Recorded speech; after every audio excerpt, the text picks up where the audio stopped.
It's on here now. The goalkeeper's beat, and South Africa have done Shagger Sport 2010. ሰላም ጤና ይስጥልን እንደምን አላችሁ የተከበራችሁና የተወደዳችሁ የሸገር ስፖርት ዊዝ አበበ ግደይ የዩቲዩብ ቻናል ቤተሰቦቻችን በያላችሁበት እጅግ አስደሳች ጊዜን እያሳለፋችሁ እንደሆነ ተስፋ እናደርጋለን። መልካሙን ሁሉም ለናንተ እንመኛለን። ታዲያ ይህንን ሸገር ስፖርት ዊዝ አበበ ግደይ የሚለውን የዩቲዩብ ቻናላችንን ሰብስክራይብ አድርጉት፣ የደውል ምልክቱን ተጫኑትና አዳዲስ ፕሮግራሞችን ስንለቅ መልእክት ይድረሳችሁ። ላይክ በማድረግ እንዲሁም ደግሞ ሊንኩን ለሌሎች በማጋራት በተከታዮች ቁጥር እንድንበዛ የምንሰራቸው ፕሮግራሞችም ብዙ ሰዎች ጋር እንዲደርስ የምታደርጉትን ጥረት አጠናክራችሁ ቀጥሉ እንላለን። እስካሁን ላደረጋችሁልን ድጋፍ፣ እገዛ እና እኛን ለማንቃት ለሄዳችሁት ርቀት በሙሉ ምስጋናችን ትልቅ ነው። በጣም እጅግ በጣም አድርገን እናመሰግናለን። የተጫዋቾች የዝውውር መስኮት በአንድ በኩል ክለቦቻችን የምንላቸው የምንደግፋቸው ክለቦች የሚያደርጉትን ጨዋታ ለመመልከት ያለን ጉጉት፣ በሌላ በኩል ይህንን ጊዜ የምንሻገርበት ስሜት ነው ብለን እንወስዳለን። እንግዲህ አርሰናል በፕሪሲዝን የሚያደርገው ጨዋታ ከጨዋታዎቹ የልምምድ ፕሮግራሙ የት ሀገር ይሄዳል የሚሉት ነገሮችና ይሄስ መቼ ነው የሚጀምረው የሚለውን ነገር እናስቀድምና እናንሳ። ከዛ በየዕለቱ የየሌሎቹንም ክለቦች የፕሪሲዝን ፕሮግራሞቻቸውን ለማወቅ ጥረት እናደርጋለን ማለት ነው። እሺ ስለሆነ በአልፋቤት ነው የምንሄደው። አበበ ሁሌ አንድ ቁጥር ነበር አበበ ስለሆነ ከኤ ቀጥሎ ደግሞ ቢም ስለሆነ ከኤ ቀጥሎ ቢ ስለሆነ ሲጻፍ አንድ ቁጥር እንደምትሆን ነው። አንድ ቁጥር ነው ሁሌም በትምህርትም ነው። ግን ኧረ ግን አሁን ጎበዝ ተማሪ ያልሆነ አንድ ቁጥር ሲሆን አብሮ አይደል መከራ እኮ ነው። አንድ ቁጥር ውጣ ምናምን ሲባል አንድ ቁጥር ውጣ ነው ይባላል። እኮ አንድ ቁጥር ውጣ ለአሳይመንቱም የሆነ ፕሮጀክት ተሰጥቶሽም እሱን ለማስረከብም የሆነ ነገር ካለ ምናምንም በቃ ፊት ቀደም ነሽ። ፊት መቀመጥና አንድ ቁጥር መሆን ቶሎ አይን ውስጥ እንድትገባ ያደርጋል። ግን አልፈነዋል። ተወተነው ነው ያለ ነው። አይ ልክ ነው። ግን ያንን ጭንቀት ድጋሚ ተጨንቀሹ ታውቂያለሽ? የትኛው የቤት ስራ ሳትሰሪ ሄደሽ ቁጡዋ መምህር ወይም ቁጡ መምህር ክፍል ውስጥ ምን ሊያደርገኝ ይችል ይሆን ብለሽ በመዘናጋት በስንፍና በማቃት ከአቅም በላይ በሆነ ምክንያት የቤት ስራ ሳትሰሪ ቀርተሽ ወደ ትምህርት ቤት እንደመሄድ አስጨናቂ ነገር ነበር። በጣም በጣም ከባድ ያስጨንቃል። ግን በጣም ደስ የሚለው ነገር አንዳንዴ እንደዚህ አይነት ጭንቀት ውስጥ በገባበት ወቅት ጸጥ ብሎ ወደ ዕለቱ ትምህርት ያልፋሉ። ፕሮጀክቱን አረሳውት ማክሰኞ ተሰጡኛላችሁ የሚቀጥለው ሳምንት ይላል። ይገባቸዋል ይላል። ከዛ የሚታወቀብሽ yes ስትይ ነው አልሰራህም አይደል እስካሁን። እንደዚህ አይነት አጋጣሚ አለ ብዙ ጊዜ እንጂ ከባድ ነው። በተለይ ደግሞ አንዳንድ የሚፈሩ አስተማሪዎች አሉ። ሁሉም ይፈራሉ በደንብ እንደማስታውሰው፣ ግን የበለጠ አግነነህ ደግሞ የምትመለከታቸው መምህሮች አሉና እነሱ ጋር ሲሆን ደግሞ የበለጠ ጭንቀት ይኖራል። አሁን እነዛ ሲሆን በነገራችን ላይ መፍራት ነው ማክበር ነው። አረ ይፈራል። እኔ ማክበሩ ነው የሚመስለኝ። እኮ ታከብራለህ ይፈራል። አስተማሪ ከጨበጠሽ በጣም እኮ የምትደሰች ሰው ነሽ። መምህር ከጨበጠሽ ከትምህርት ቤት ውጪ መምህር ገበያ ተልከሽ ቢያይሽ እኮ ይቆጣ ይሆን ብለሽ አልባሌ ቦታ ይለው ይሆን ይሄንን ቦታ ብለሽ ትጨነቂያለሽ። ማክበር መብዛት ይመስለኛል። በጣም በጣም እንትን ነበረው። እንዳሁኑ በተማሪዎችና በአስተማሪ መካከል የሚታይ አይነት ቅርበት ብዙ አልነበረም። እንደዛ ላይ ከዛ በኋላ ግን ነገሮች የተቀየሩበት ፍጥነት በጣም ከሚያስደነግጣቸው ሰዎች መካከል ነኝ እኮ ነኝ። ይኸውልሽ ከትምህርት ሃይ ስኩል ከጨረስኩ በኋላ ከዛ በኋላ ዩኒቨርሲቲ ጆይን አደረግን። ጆይን ያደረግን ጊዜ ረብሻ ተነሳ አዲስ አበባ ዩኒቨርሲቲ ላይ። የአዲስ አበባ ዩኒቨርሲቲ ተማሪ ሆነን ማለት ነው። ረብሽ ተነሳና በዛ ረብሻ ምክንያት ትምህርቱ ተቋረጠ። በቃ ቀውጢ ሆነ። በቃ ከተማ በጣም ከፍተኛ የሆነ የተማሪዎች አመፅ እንቅስቃሴ ተነስቶ ሆል አዲስ አበባ በኋላም ትንሽ ወደ ክልል ከተሞች ምናምንም ሄደ እና አንማረም አለ። መንግስት አስቀመጠ፣ ወደ ትምህርት ገበታችሁ እስከዚህ ቀን ድረስ ተመለሱ፣ የማትመለሱ ከሆነ ምናምን አለ። አንመለስም አልንኛ። ከዛ ምን አድቫንቴጅ ሰጣቸው? የሚመለሱ ተማሪዎች በውጤትሽ አይደለ ዲፓርትመንት ምናምን የምትመርጪው በፈለጉበት ዲፓርትመንት ይገባሉ አለ። ሊያጓጓ ነው። ከዛ የምርም ገቡ። ሎው ማኔጅመንት ምናምን እያሉ ኤፍቢአይ ይገባሉ፣ ኤፍቢሲ ነው ምናምን ይገባሉ። ከዛ ምናምን ሆነ ብቻ ኦኬ ተባለ። ከዛኛ ስንቀር አዘነ መንግስት። ገባው ሲገባው ምን አለ? በቃ ይሄንን ጊዜ ዝም ብለው ከሚያባክኑ በየሃይስኩሉ ገብተው ያስተምሩ ተባለ። አረ በየሃይስኩሉ ገብተው ያስተምሩ። ትምህርት ስለማትማሩ አንማርም፣ የሚቀጥለው አመት እንደገና ልንማር ነው። ስለዚህ በቃ የገቡት ገብተዋል፣ በመረጡት ዲፓርትመንት ትምህርታቸውን ይቀጥላሉ። ያልገባ ነው ግን አይደል ከሚሆኑ ያስተምሩ ተባለ። ከዛ ትምህርት ቤት ተደለደለን። እኔ ዳግማዊ ምኒልክ ደረሰኝ ማለት ነው። ዳግማዊ ምኒልክ ትምህርት ቤት ሲሄድ ኮከበ ጽባ ስማር በጣም ከሚከበሩ አሁን ምናልባት መፈራትም ካልሽው ከሚፈሩ መምህራኖች መካከል ግን ርዕሰ መምህር ነበሩ። ያኔ እሳቸው መዝገበ ይባላሉ። መዝገበ ካህሳይ የሚባሉ ርዕሰ መምህር ነበሩ። he is well respected person በነገራችን በጣም የሚከበሩ ሰው ናቸው። አዛ እኔ እዚህ ስመደብ ዳግማዊ ምኒልክ አገኘኋቸው እንደ ዩኒት ሊደር ሆነ። ከዛ እሳቸው ያስተምራሉ፣ ዩኒት ሊደርም ናቸው። እሳቸው በሚያስተምሩበት ክፍል ስገባ ለኦብዘርቬሽን ተብዬ ስገባ እኛ እንዴት እንደምናከብራቸው እንግዲህ ሃይስኩል ጨረስኩ፣ ዩኒቨርሲቲ ገባው። ዩኒቨርሲቲ እንደገባው ግማሽ አመት እንደተማርን ነው ረብሻው የተነሳ ትምህርቱ የተቋረጠው። በቃ የሃይስኩል ትምህርትና ይሄ ግፋ ቢል 7 ወር 6 ወር አካባቢ ጋፕ ቢኖረው ነው። በዚህ ጋፕ ነው እሳቸው ከኮከበ ጽባ ወደ ዳግማዊ ምኒልክ ምናምን የመጡት። ከዛ እሳቸው በሚያስተምሩበት ክፍል አጋጣሚ ኦብዘርቬሽን ስንገባ አዩዋቸው። እኔ የምሬ ነው ምንሽ አሁን ትምህርቴን ጨርሼ ዩኒቨርሲቲ ገብቼ አስተምር ተብዬ ምናምን ነው እዛ የገባሁት። ደነገጥኩ ሳያቸው የማክበር። ከዛ ግን በጣም የሚያሳፈረኝም የሚያናደደኝም ነገር ቢኖር ተማሪዎች ወንበሩ ላይ ሳይሆን ማስደገፊያው ላይ ዴስኩ ላይ ቁጭ ብለው ለሳቸውና ለቦርዱ ጀርባ ሰጥተው እንዴ እግዚአብሔርን ወንበሩ ላይ ከተቀመጡ ሴቶች ጋር ያወራሉ። ጎረምሳ ተማሪዎች እሳቸው ለማስተማር ክፍል ገብተው እያስተማሩ እንዴ ክርስቶስን ነው ማለት።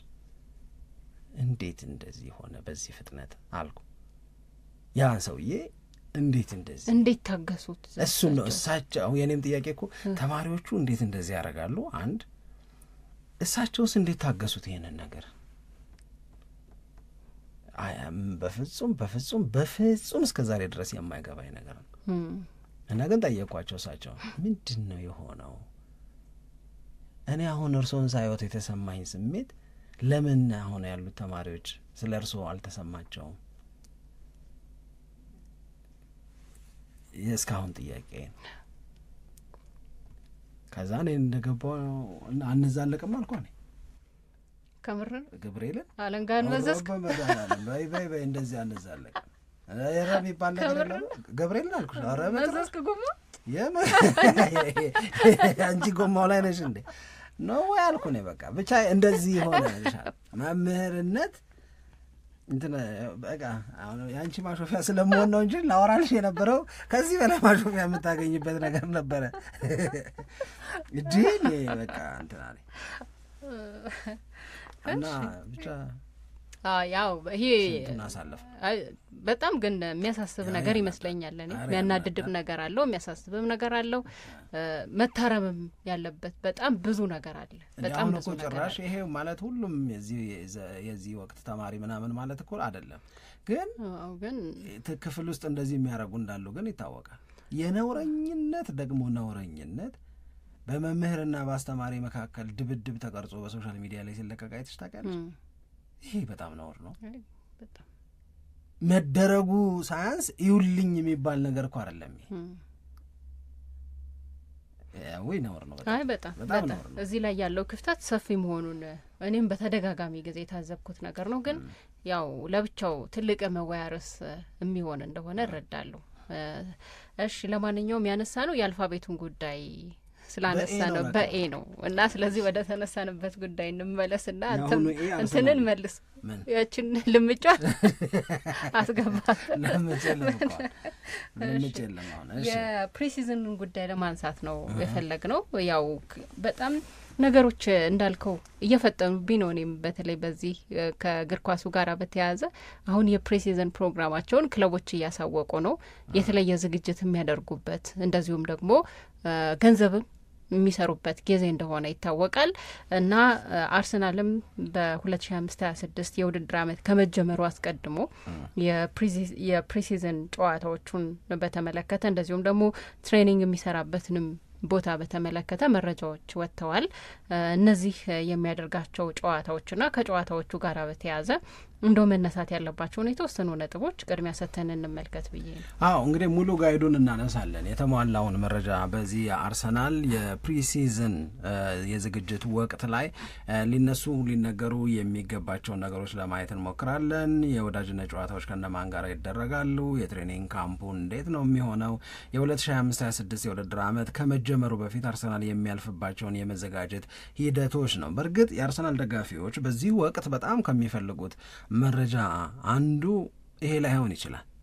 የእውነት እንነጋገር ካል ከዚህ ይሄ ወሬ የሚጥማቸው ይሄ መረጃ በጣም ያስደስታቸው ሊቨርፑል እንዳደረገው 3-4 ተጫዋቾችን አስፈርሞ የወዳጅነት ጨዋታው የዝግጅት ጊዜው ምናምን ሲባል እነገሌን ቡድናችን ውስጥ ጨምረን ይሄ ሊሆን ነው ምናምን ስትይ ነው አይደለ ደስ የሚለው። ያ መሆኑ አይቀርም አሁንም በእኔ እምነት። ግን ያ እስኪሆን ድረስ ደግሞ ሙሉ የዝግጅት አጠቃላይ ሂደታቸው ምንድን ነው? 2025/26 የውድድር ዓመት ትልቅ የውድድር ዓመት እንዲሆን አርሰናል ውጤታማ የሚሆንበት የውድድር ዓመት እንዲሆን ምንድን ነው የሚጠበቀው? እውነት ለመናገር ከሊቨርፑል ከሚጠበቀው በላይ፣ ከማንቸስተር ሲቲ ከሚጠበቀው በላይ ከአርሰናል የሚጠበቀው ነገር ያየለ የጨመረ ነው። እነ ሊቨርፑል የሚጠበቅባቸው ነገር የለም እያልኩ አይደል። አሁን በተለይ የሊቨርፑል ኤክስፔክቴሽን ጌትስ ሃየር ኤንድ ሃየር፣ ምንም ጥያቄ የለውም፣ እየጨመረ ነው የሚመጣው። ምክንያቱም የዝውውር ተሳትፎ በጣም ጥሩ ነው። ገና ደግሞ እዛም ጋር ይቆማል ተብሎ የሚጠበቅ አለመሆኑን ስታስቢው ሊቨርፑል ላይ የሚኖረን ኤክስፔክቴሽን ያድጋል። ከሊቨርፑል የምንጠብቀው ፐርፎርማንስ፣ ከሊቨርፑል የምንጠብቀው ውጤት፣ ከሊቨርፑል የምንጠብቀው የድል ብዛት እያደገ ነው የሚመጣው። ይሄ ተመሳሳይ እውነት ማንቸስተር ሲቲም ጋር ቢሆን ይሰራል። ምክንያቱም ማንቸስተር ሲቲ ቆጭቶታል። ማንቸስተር ሲቲና ጋርዲዮላ ተቆጥተዋል። 2024/25 የውድድር ዓመት ያለፈበት መንገድ አልተመቻቸውም እያልን አይደል ያለ ነው። ስለዚህ በእነዚህና በሌሎች ምክንያቶች የምርም የውድድር ዓመቱ ላይ ያለው ስሜት ይሄ ከሆነ ኦኬ፣ አርሰናል ላይ የሚኖረን ኤክስፔክቴሽን እንዴት ነው?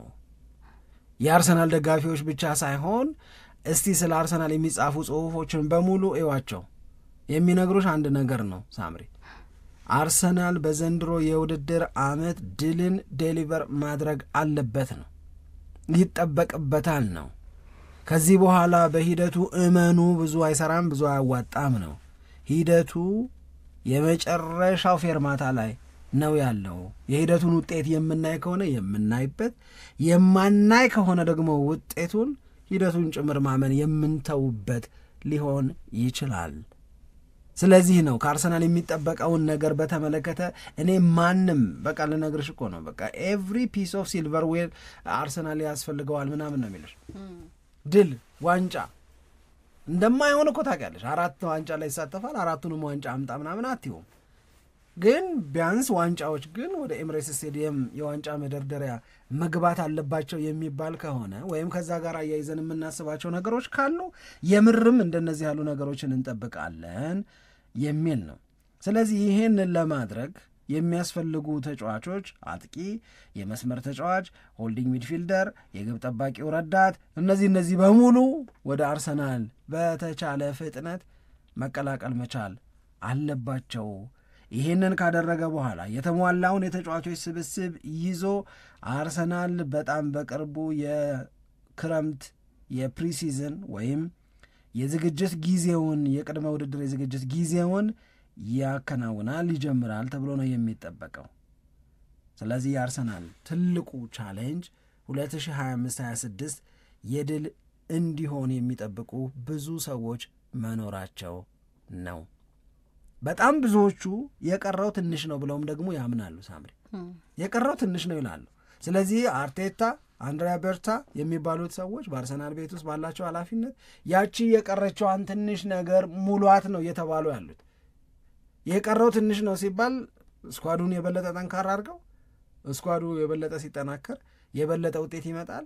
እስካሁን ከመጣው የተሻለ ውጤት መጣ ማለት ከሁለተኝነት ወደ አንደኝነት መሸጋገር ማለት ሊሆን ይችላል ነው እና ይሄንን ቶሎ ብሎ መጨረስ የ2025-26 ፕሪሲዝን እቅዳቸው አካል ማድረግ አዳዲሶቹን ተጫዋቾች ይገባል ነው።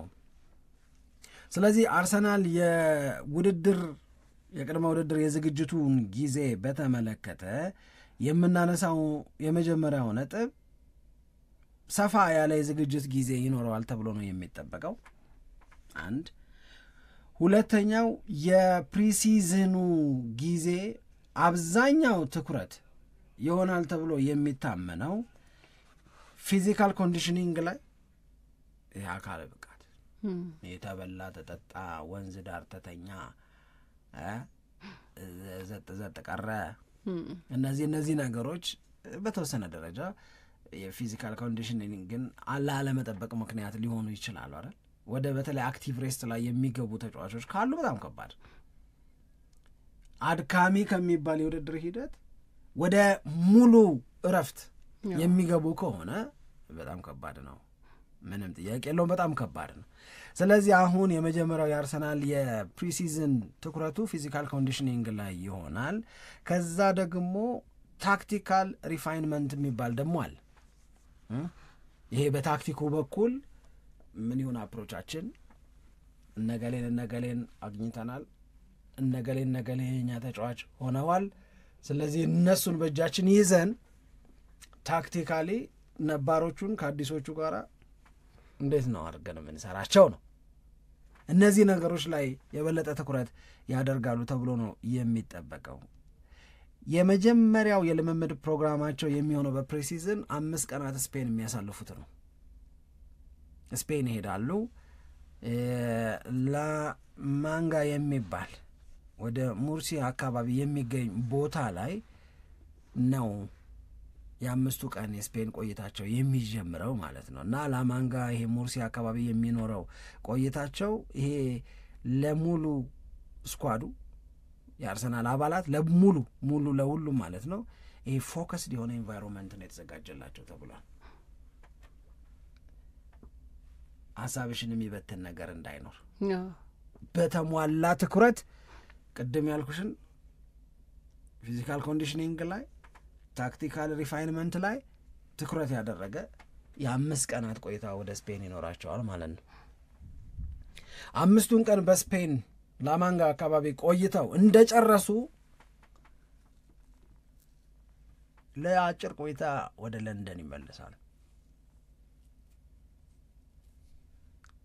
ለንደን ደግሞ እዛ ይቆዩና ተነስተው ወደ ወዳጅነት ጨዋታ ወደሚያደርጉባቸው ወደ እነ ሲንጋፖር ይሄዳሉ። ይሄ የሲንጋፖር ጉዞ ጁላይ 19 ላይ የሚጀምር የወዳጅነት ጨዋታዎች ያሉበት ጉዞ ነው ማለት ነው። በነገራችን ላይ ወደ ሲንጋፖር አርሰናል ሄዶ የሚያውቀው ከዚህ በፊት 2 ጊዜ ነው።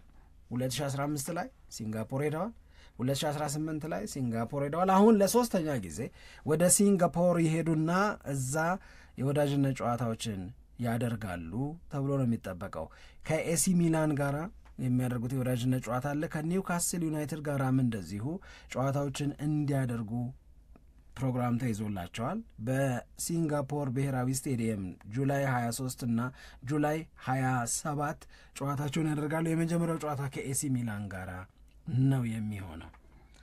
ሲንጋፖር ይህንን ጨዋታ ካደረጉ በኋላ ከቶተንሃም ሆትስፐርስ ጋር ደግሞ የሚደረግ ጨዋታ አለ። ወደ ሆንግ ኮንግ በማቅናት የሚደረግ ጨዋታ ነው ማለት ነው። ከ2012 በኋላ ለመጀመሪያ ጊዜ አርሰናል ወደ ሆንግ ኮንግ ዘንድሮ ጉዞ ያደርጋል። እዛም በካይታክ ስቴዲየም ከቶተንሃም ሆትስፐርስ ጋር የሰሜን ለንደን ጨዋታቸውን እዛ የለመዱትን ሁለቱ የሰሜን ለንደን ክለቦች የሰሜን ለንደን ደርቢ ብለን የምንጠራውን ጨዋታቸውን በካይታክ ስቴዲየም ሆንግ ኮንግ ላይ ያደርጋሉ ማለት ነው። ይሄ ከተደረገ በኋላ እንግዲህ ምናልባት ኦገስት 9 ወይም ኦገስት 10 አካባቢ የፕሪሚየር ሊጉ ሊጀምር ሲል አንድ ተጨማሪ የዋርም አፕ ማች ሊኖረው ይችላል ተብሎ ፕሮግራም ተይዞለታል። አርሰናል የማሟሟቂያ ጨዋታ ድሮ ታስታውሱ ከሆነ የኤምሬትስ ካፕ የሚባል ነበረ። አዎ የኤምሬትስ ካፕ ነበር። አሁን የፕሪሲዝን የጨዋታዎች ነው የሚደረጉት። በእነዚህ በፕሪሲዝን ጨዋታዎች አርሰናል የሚያደርጋቸው ጨዋታዎች ሶስቱም ጠንካራ ከሚባሉ ክለቦች ጋራ ነው። ከኤስ ሚላን እንደዚሁም ደግሞ ከኒውካስትል ዩናይትድ እና ከቶትናም ጋራ የሚያደርጋቸው ጨዋታዎች ናቸው። ምናልባት አንድ ተጨማሪ ጨዋታ ሊኖር ይችላል ሲዝኑ ከመጀመሩ አስቀድሞ። ሲዝኑ የሚጀምረው ኦገስት 16 ላይ ነው ለአርሰናል። ያ ደግሞ ከማንቸስተር ዩናይትድ ጋራ የሚያደርገው የመጀመሪያ ጨዋታን የምንመለከትበት ጊዜ ነው። ይሄ በጣም ትልቅ ጨዋታ ስለሆነ የመጀመሪያ ጨዋታውን የሚያደርግበት ወቅት ዝግጅቱም ደግሞ በዛ ልክ የተለካ ሊሆን ይችላል ተብሎ አስተያየት ይሰጣል። ግን ከዚህ ከዝግጅቱ ጋር በተያያዘ አስቀድሞ ሲሰጡ የነበሩ አስተያየቶች አሉ። አንደኛው በራሱ በአርሰናል በኩል የተሰማው ዜና ነው። አርሰናል ይፈልገዋል ተብሎ ትናንትና ዛሬም ጠዋት ላይ ሲወጡ የነበሩት መረጃዎች የባርኮላን ዝውውር ለማጠናቀቅ ከፍተኛ ፍላጎት አለው አርሰናል ባርኮላን ለማስፈረም። ግን በፓሪስ ሰን ዠርማ በኩል በፍጹም ደስተኛ ነው እሱ ከኛ ጋር ባለው የቆይታ ጊዜ። ስለዚህ እሱን አንሸጥም የሚል ወዲያውን ውድቅ የተደረገ ጥያቄ እንደሆነ ነው የተሰማው። ግን አሁንም ቢሆን አርሰናልና ባየር ሚዩኒክ ይህንን ተጫዋች ለማስፈረም በጣም ትልቅ ፍላጎትና ጥረት እያደረጉ እንደሆነ ሲገለጽ ነበረ እና በአርሰናል በኩል የተሰማው ነገር ምንድን ነው? የባርኮላን ዝውውርም ቢሆን ሌሎቹንም ዝውውሮች በዚህ መንገድ ይመለከታቸዋል ብዬ ነው የማስበው። የፕሪሲዝን ጨዋታዎች ከመጀመራቸው በፊት ነው ዝውውሮቹን ለማጠናቀቅ ፍላጎት የነበረው እና መሆንም አለበት ውጤታማም ነው ደግሞ ተብሎ የሚታሰበው ይሄ ሲሆን መሰለኝ እኔ የፕሪሲዝን ጊዜን ከአዳዲስ የቡድን ጓደኞች ጋር ማሳለፍ የበለጠ ለመተዋወቅ ለመለማመድና ያለው ኢንቫይሮንመንት እንዴት ነው የሚለውን ለማወቅ ለአዳዲሶቹ ተጫዋቾች የበለጠ የሚያግዛቸው ይመስለኛል እና በአርሰናልም በኩል ይህ ፍላጎት ነበረ ተብሏል። ግን የባርኮላን ዝውውር በተመለከተ ፓሪስ ሰን ዠርማ ይሄ የሚደራደርበት አይነት ነገር አይደለም፣ ወዲያው ነው ውድቅ ያደረገው ተብሎ መረጃዎችም ወጥተዋል። ምናልባት ባርኮላ ሁል ጊዜ እድል እየተሰጠው አይደለም። አሁን በተለየ ካቪቻ ወደ ፓሪስ ሰን ዠርማ መምጣት እሱን በየጨዋታዎቹ ላይ የቀዳሚ ተሰላፊነት ቦታን እንዳያገኝ አድርጎታል እና ይሄ በልጁ ፍላጎት ላይ ከፍተኛ የሚባል ተጽዕኖ አሳድረዋል ወይንም ጥሩ ስሜት እንዲሰማው አላደረገም። ሁል ጊዜ በጨዋታዎች ላይ መገኘት ይፈልጋሉ ተጫዋቾችና ያንን እያጣ ስለሆነ ምናልባት ወደ ሌላ ክለብ የሚሄድ ፍላጎት ሊኖረው ይችላል የሚልም ሀሳብ ነበር። ግን እዛ ላይ ያሉት መረጃዎች የሚያሳዩት በባርኮላ በኩል በግልጽ የተነገረ ነገር ባይኖርም በፓሪስ ሰን ዠርማ በኩል ግን ውድቅ የተደረገ ጥያቄ እንደሆነ ሰምተናል። ሌሎቹንም ማዘዋወር የሚፈልጋቸውን ተጫዋቾች በተመለከተ ከአርሰናል ጋራ አስተያየት እየተሰጠ ነበረ። ይሄ የፕሪሲዝን ፕሮግራማቸው ግልጽ ከተደረገ በኋላ በጊዜ ነው መጨረስ ያለባቸው። እንደገና ሲዝኑ ከተጀመረ በኋላ ወይንም ደግሞ ሲዝኑ ባይጀመርም የፕሪሲዝን ጉዞ ከተጠናቀቀ በኋላ አዳዲስ ተጫዋቾችን መቀላቀሉ ትንሽ ዋጋ ሊያስከፍል ይችላል መሆኑ ላይ ቀር በዚህ በፕሪሲዝን ጊዜ አብረው ከቡድን ጓደኞች ጋራ የሚተዋወቁበት ጊዜ የሚያሳልፉበት ሁኔታ ቢመቻች ጥሩ ነው የሚል ምክርም ደግሞ እየተሰጠ ነበር። ይሄ ሁሌ የሚባል ነገር ይመስለኛል። ይህንንም ደግሞ ግምት ውስጥ ከተው ይሰራሉ ብዬ ነው የማስበው። አው ይሄ ያው የግድ ነው እኮ አይደለ? የግድ ነው። ግን አሁን አርሰናል ለዚህ ለፕሪሲዝኑ መዘጋጀቱ አይቀርም። የቻለውን ያህል ተጫዋች አስፈርሞም ያቃተውም ካለ አቅቶት ብቻ ቀኑ መድረሱና እንደነዚህ ያሉ ነገሮች መከናወናቸው አይቀርም። ፕሪሲዝን ላይ ሆነው የሚቀላቀሏቸው ተጫዋቾች ሊኖሩ ይችላሉ። ኢቭን የውድድር ዓመቱ ከተጀመረ በኋላ የዝውውር መስኮቱ ስለሚቀጥል እነዛም ሊኖሩ ይችላሉ። ግን በቻሉት ፍጥነት በቻሉት መጠን አሁን ከዚህ በፊት ያልነውን ነገር ባጭሩ ለመድገም ያህል ሳምሪ አርሰናልና ማንቸስተር ዩናይትድ ሊቨርፑልና ማንሲቲ ኢቨን ቼልሲ ከሚያደርጉት በላይ ነው የዝውውር ተሳትፏቸውን ደመቅ ማድረግ ያለባቸው ብዬ ነው ማምነው እኔ። ምክንያቱም እነ ሊቨርፑል እነ ማንቸስተር ሲቲ እነ ቼልሲ ኦልሞስት የውድድር ዓመት አጀማመራቸው የማንቸስተር ዩናይትድንና የአርሰናልን ያህል አይከብድም። የነሱ የውድድር ዓመት ከተጀመረም በኋላ ተጨማሪ ተጫዋቾችን ወደ ቡድናቸው ቢቀላቀሉ እድል የሚሰጥ የውድድር ፕሮግራም ነው ያላቸው እነሱ። የአርሰናል ግን ምኑ ነው እድል የሚሰጥሽ? አስቢው። በአንድ በኩል የመጀመሪያዎቹ 6 ጨዋታዎች በጣም ታፍ ናቸው ስንል ማንቸስተር ዩናይትድ አለ፣ ሊቨርፑል አለ፣ ኖቲንጋም ፎረስት አለ፣ ኒውካስል አለ እያልን ነው የምንሄደው እኮ አይደለ? እነዚህና ማንቸስተር ሲቲም አለ። እንደዚህ ብቻ እነዚህ በጣም ተከታታይ የሚባሉ ጨዋታዎች በጣም ከባድ ናቸው። ከባድ መሆናቸው ብቻ እኮ አይደለም፣ ዳይሬክት ራይቫሎችሽ ጋራ ነው የምትጫወቸው።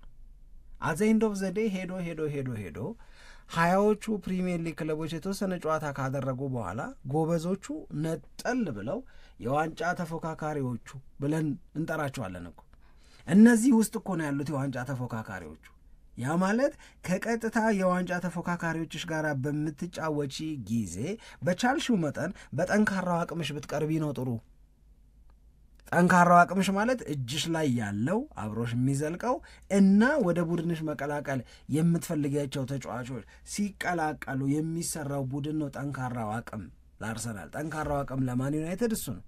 ስለዚህ በጠንካራው አቅምሽ ጠንካራዎቹን ጨዋታዎች በቻልሽው መጠን ፖዚቲቭ ሪዛልት የምታገኝባቸው መሆን መቻል አለባቸው። የድል ውጤት የምታመጭባቸው መሆን መቻል አለባቸው። አለበለዛስ ያልሽኝ እንደሆነ እርስ በርስ ስለሆነ ወይም ከቀጥተኛ ተፎካካሪዎችሽ ጋር ስለምትጫወቺ ሳትጠናከሪ በፊት ካገኙሽና ከአንቺ ላይ ነጥብ የሚወስዱብሽ ከሆነ በአንቺና በእነሱ መካከል የሚኖረው የነጥብ ልዩነት ገና የውድድር ዓመቱ እንደተጀመረ ሊሰፋብሽ ነው።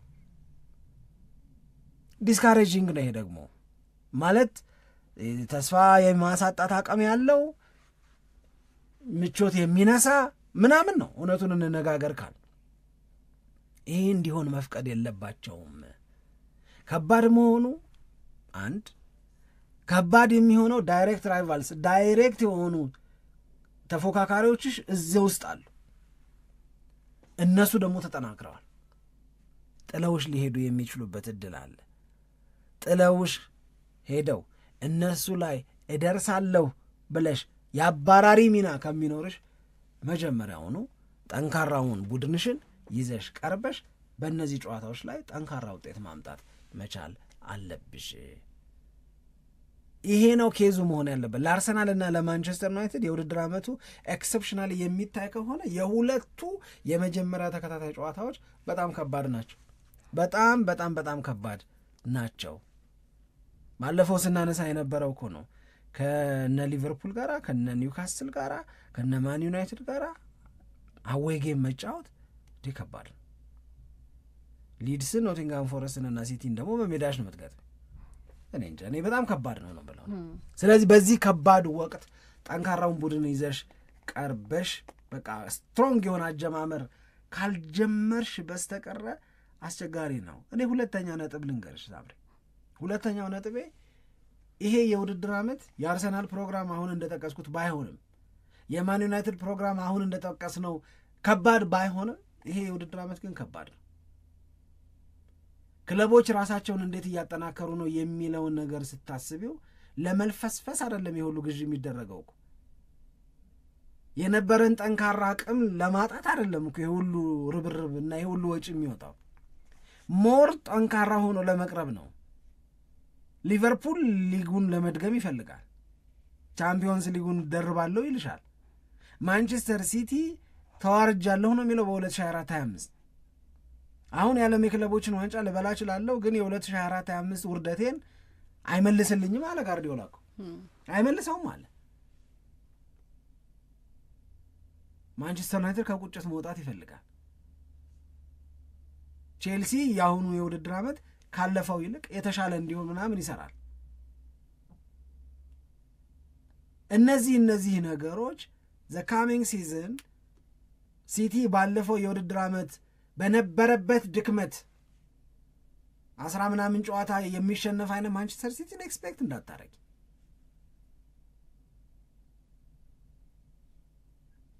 ሊቨርፑልንም እንደዛው። ስለዚህ ባለፉት 3 ዓመታት ለምሳሌ አርሰናልን ብትወስጂ 2 ጊዜ በቀጥታ በቃ የሱና የሲቲ ነበረ ፉክክሩ። የሁለት ፈረሶች እሽቅድድም ነበር የነበር። ማን ነበር? ሌላ እኮ የለም። ማን ነበር? ተንጠባጠቡ በጊዜ የየራሳቸው የመድከም ምክንያት ነበራቸው። ይሄ ማለት የርገን ክሎፕ የነበሩበት የመጨረሻ 2 ዓመት ማለት ነው። እኔ በቃ ባትሪን ጨርሻለሁ ምናምን ያሉበት ጊዜ ማለት የ2024-25 ስትወስጂ አርሰናል ቨርሰስ ሊቨርፑል ነው። ሊቨርፑል የበለጠ ኮምፈርተብል ነበር፣ ምቾት ያለው ሂደት ላይ ነው ሄደው። አርሰናል አይ ቲንክ ጉዳቱም አለ ቻምፒዮንስ ሊግ እና ፕሪሚየር ሊግ ምርጫም ላይ ትንሽ የተምታታበትም ነገር ያለ ይመስለኛል። ያን ያህል ሲቲን ካቻምና እንደሞገተው አይነት ነገር አልሞገተውም። ስለዚህ በሁለት ክለቦች መካከል ነው የፕሪሚየር ሊጉ የዋንጫ ፉክክር። ቢያንስ ባለፉት 2 ዓመታት 3 ዓመታት 2 ዓመታት ሲቲ አርሰናል ሲቲ ነው። ላስየር ሊቨርፑል አርሰናል ነው። ዘንድሮ ግን አይመስለኝም እንደዛ። ሌሎች ፓወሮች ይመጣሉ፣ ሌሎች ፈረሶች ይጨምራል። አንዱ ሲያመልጥሽ አንዱ አለ፣ አንዱ ሲሆን አንዱ ይመጣል። ይሄ ከባድ ነው፣ ከባድ ነው ይሄ በጣም። መቼ ነው ስናነሳት እዚህ ይላችሁ ከሆነ 3 ሲሆኑ ብሽ አንቺ 1 እና 2 ሌሎች ጠንካራ ዋንጫ ለማንሳት የሚፎካከሩ ክለቦች እንበል በቃ ሊቨርፑል፣ ሲቲ እና አርሰናል ቢሆኑ በዋንጫ ፉክክር ውስጥ የሚዘልቁት ቡድኖች በሲቲ ውጤት ላይ ብቻ የተመሰረተ አይደለም ያንቺ ድል፣ በሊቨርፑልም ላይ ሁለቱም አቴታይም ካልተሳሳቱልሽ ከባድ። አይ ደግሞ ሁልጊዜም ስህተት እየጠበቁ መቀጠልም ደግሞ አስቸጋሪ ነው። የራስን ያው ዞሮ መጠበቅሽ አይቀርም። ከራስ ጉብዝና በተጨማሪ የእነሱ ስህተት ነው የሚረዳሽ እኮ። ግን ዋናው ነገር የራስ ጉብዝናን የበለጠ ጠንካራ ማድረግ ነው። በራስ ጉብዝና ላይ የበለጠ መተማመን ይመስለኛል። በርግጥ ሄደሽ አድቫንቴጆችሽን የምትጠቀሚው ለምሳሌ አርሰናልን 2024-25 ላይ በምን ወቀስ ነው ታስታውሻለሽ? ሊቨርፑል ነጥብ ሲጥል አብሮ አይደል ነጥብ ይጥላል። አድቫንቴጅ አገኘ ሊቨርፑል ቀድሞ ተጫውቶ ነጥብ ሲጥል አርሰናል የሊቨርፑልን ነጥብ መጣል አውቆ ገብቶ ነጥብ ይጥላል። አውካም እንደዚህ ሆነሽ ለዋንጫው ተፎካከራለሽ እንዴ? እንዴት ብሎ ይሆናል? አይሆንም። አድቫንቴጅ ማለት እሱ ነው። ሳሙኤል አንቺ እኮ ድሮፕ ታደርጋለሽ ነጥብ። አንቺ ነጥብ ስትጥይ እነሱ እየተጠቀሙበት፣ እነሱ ነጥብ ሲጥሉ አንቺ መጠቀም ሳትቺ ወደ እነሱ የሚያስጠጋሽ ከእነሱ የሚያስበልጥሽ ኦፖርቹኒቲ ማለት እኮ እነሱ የሚጥሉትን ነጥብ ተከትሎ አንቺ በድል መብለጥ ማለት ነው። ሌላ ነገር እኮ አይደለም። አርሰናል በደንብ ኮሚክ ከነበረበት ነገሩ አንዱ ሊቨርፑል እንዳይቀየመው የሚሰራ ነበር የሚመስለው። እኔ ነጥብ ጥዬ ግን ጥለኸኝ ሄድክ አይደል ምናምን የሚለው የሚመስል ነው። የእውነቴን እኮ ነው የምልሽ። አንዴ እኮ አይደለም የሆነው 2 3 4 ጊዜ የሊቨርፑልን ውጤት መበላሸት። ሊቨርፑል ተረበሸ ስንል እኮ ትዝ ይለኛል። ሊቨርፑል ተረበሸ ምልክት አሳየ ብለን ነበር። በደንብ ደግሞ አሳይቷል ምልክት። ከዛ አርሰናል ሄዶ ተፈጠፈጠ። አርሰናል አቃተው፣ ራሱ ሲያቅተው እነሱ የልብ አገኙ፣ መንጭቀው ተነሱ። ከዛ ነንስቶፕ ሆነ የነሱ ድል። አርሰናል በዛች አንድ በምናነሳት ሞመንት ላይ የሊቨርፑል ደጋፊዎች የተጫዋቾች የስጋት ምልክት የፍርሃት ምልክት ባሳዩ በዛች ወቅት አርሰናል ያችን ጨዋታ በድል አጠናቋት ቢሆን ኖሮ ሞር ፕሬሸር ሊቨርፑል ላይ ያድር ነበረ። የነጥብ ልዩነታቸው በጣም እየተጠጋጋ መጥቶ ነበረ።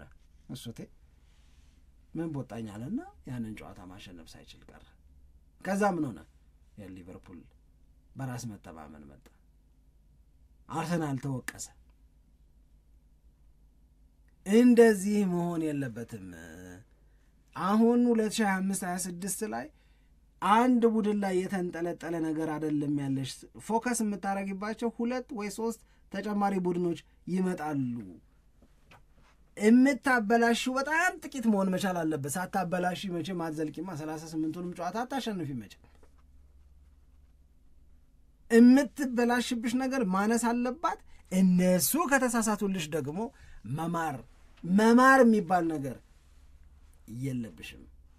ይሄ 2025-26 ይዞት የሚመጣው ትልቁ ፈተና ከአንድ በላይ ዋንጫ ለማንሳት የሚፎካከሩ ክለቦች መኖራቸው እንደሚሆነ ገምታለሁ ነው የምልሽ። እሱ ደግሞ ስኬቲንግ በጣም ታፈር ያደርገዋል። ለአርሰናል ብቻ ሳይሆን ለሌሎቹ ያደርገዋል። ስለ አርሰናል እያወራን ስለሆነ ነው እንጂ ያደርገዋል። በጣም ከባድ ያደርገዋል። ይሄንን ክብደት መመዘን አለባቸው። ይሄንን ክብደት ማወቅ መቻል አለባቸው። እኔ አሁን ህዳር ላይ ታህሳስ ላይ ጉዳት ነው ዳኛው ነው ብትይኝ እኔ አልሰማም። እውነቴን ነው የምነግርሽ። በቃ ዳኛ ወጣ እኮ አሁንም በቀደም አይደል በቫር ማን በላ ማን ተበላ ብሎ አወጡት እኮ። የአርሰናልና የማንቸስተር ዩናይትድ በቫር የተጎዱት እኩል ነው። በቫር ውሳኔ የተጠቀሙትና በቫር ውሳኔ የተበደሉት ተብሎ ሲወጣ ሁለቱም ማይነሷን ዲፈረንሱ ሲሰራ የከሰሩት ይበልጣል። ግን ከነሱ በላይ የከሰሩ ደግሞ አሉ። it can happen to anyone ማንም ላይ ሊሆን ይችላል። ራስን ማየት ማስተካከል። የሚዛቡ የዳኝነት ውሳኔዎች ይኖራሉ። እነዚያ የዳኝነት የተዛቡ ውሳኔዎች አዎ ይጎዳሉ፣ አዎ ክፍተት ይፈጥራሉ። ግን መርሳት የሌለብሽ ነገር ዳኛው ነው ማሸነፍ ከቻልሽ በቃ የራስ ዝግጅት በሁሉም ነገሮች አንጻር የበለጠ ሰፊ መሆን አለበት። ይሄ እነዚህ አሁን የተነሱት ነገሮች በውድድር አመቱ ሊቀሩ የማይችሉ ናቸው። ማለት ጉዳት ሊኖር ይችላል። ከዛ በተጨማሪም ደግሞ የተሳሳተ የዳኝነት ውሳኔ ሊያጋጥም ይችላል። ብዙ ነገሮች ጨዋታ ላይ ሊያጋጥሙ ይችላሉ። ይሄ በየውድድር አመቱ በየጨዋታው ላይ ከሰዎች ቁጥጥር ውጭ ይሆናል። ልታስቀረው የማትችለው ነገር ተብሎ የሚጠቀስ ነው። ምናልባት በውሳኔ ጉዳይ ላይ የቫር አስተዋጽኦ ሊኖር ይችላል። ወይንም ደግሞ አንዳንድ ጊዜ ባለፈው እንዳየነው የቀይ ካርድ በሚያጋጥምበት ጊዜ ልክ ካልሆነ የቀይ ካርድ እንዲነሳ የሚደረግበት አጋጣሚ ሊኖር ይችላል። ግን እነዚህ ሁሉ ነገሮች ቢኖሩም በቃ በጨዋታ ላይ ሊያጋጥም ይችላል ተብሎ ቀድሞ መታሰብ ያለበት ነገር ነው። ለዛ የተሻለ ዝግጅት ካደረገ አንድ ክለብ ለውጤታማነት የበለጠ እንደቀረበ ተደርጎ ሊወሰድ ይችላል እና በዛ ረገድ በሁሉም ረገድ ዝግጁ ሆኖ መቅረብ ከሚጠበቅባቸው ክለቦችና ምንም አይነት ደግሞ ኤክስኪውዝ ከሌላቸው ክለቦች መካከል አንደኛው አርሰናል ነው። በቃ ቅድም እንዳልከው እኮ ነው የሆነ ዋንጫ የሚያስፈልገው የውድድር አመት ነው ከፊቱ እየጠበቀው የሚገኘው።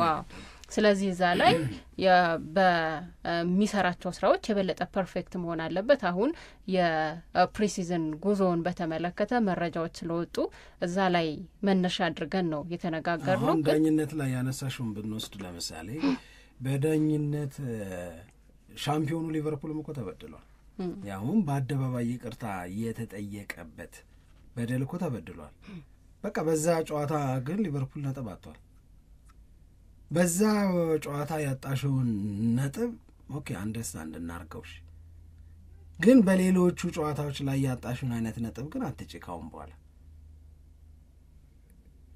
ገብቶሻል? ይሄኛው በአንቺ ቁጥጥር ስር አይደለም። ፊጂሞል ወጥቶ እኮ ውይ በድያለሁ ይቅርታ አለው እኮ ሊቨርፑልን። አርሰናልም ደግሞ አንድ ለስኬሊ የተሰጠው ቀይ ካርድ እኮ ውይ ልክ አይደለም ተብሎት ቀዩ ካርዱ ተነሳ አይደል? በቃ እንደዚህ ያለ ነገር ያጋጥማል። እኔንም አጋጥሞኛል፣ ሊቨርፑልንም አጋጥሞታል። ግን በእኔ ቁጥጥር ስር ያለ እኔ እየተሳሳትኩኝ የማጣቸውን ነጥቦች ግን ላለማጣት ልጠንክር እስቲ። እሱ ነው ዳር የሚያደርሰው ፍላጎትሽ እሱ ነው ብዬ ነው ማስበው። አለበለዚያ ግን በሲጅ ሜንታሊቲ የምትቆይ ከሆነ አይረዳ። ሲጅ ሜንታሊቲ ማለት እኔን ይበድሉኛል፣ እኔ ላይ እንደዚህ ያደርጋሉ፣ እኔ ላይ እንደዚህ ይሆናል፣ እኔ ላይ እንደዚህ ማድረጋቸው አይቀርም፣ እንደዚህ ሊያደርጉኝ ነው እያልሽ አይደለም መኖር ያለብሽ። አርሰናል ራሱ ያልተከራከረበትን ኮንስፓይሬሲ ቲዮሪ ደጋፊውም ያነሳ። አርሰናል እኮ አልተከራከረም፣ እንደዚህ ኮንስፓይሬሲ አለ ብሎ አልተከራከረም። እሺ ለማንኛውም እነዚህ ናቸው አጠቃላይ ከጉዞም ጋራ በተያዘ እንደዚሁም ደግሞ ከውድድር አመቱ መጀመር በፊት የበለጠ መታየት የሚገባቸው ነገሮች ተብለው የሚጠቀሱት የሌሎች ክለቦችንም ደግሞ የፕሬሲዞን ወይንም ደግሞ የዝግጅት ጊዜ እንደዚሁ በተከታታይ ለማንሳት እንሞክራለን።